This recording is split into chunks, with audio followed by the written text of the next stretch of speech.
Ushbu kimyoviy vositalar bilan yuvilgan idish tovoqni kamida 70 marotaba chayqash zarurligi haqida turli tavsiyalar beriladi. Xo'sh, bugun unga qanchalik amal qilinmoqda? Muxbirimiz ayni mavzu bo'yicha reportaj tayyorlagan. Yaxshi yuvilmasligi yoki o'shalarning qolib ketishi oqibatida surunkali zaharlanish yuz beradi.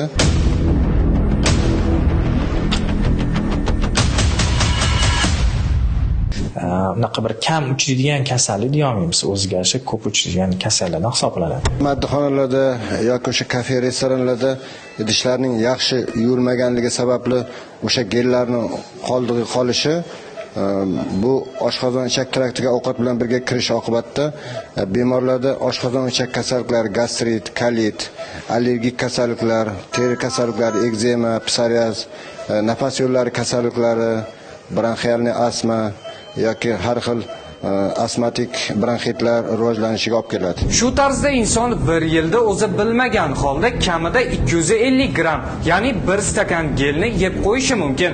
Vaqt o'tishi bilan unda oshqozon ichak, onkologik, hattoki nafas yo'llari kasalliklari paydo bo'ladi. Ayniqsa bolalarda bu tezda ko'rinadi.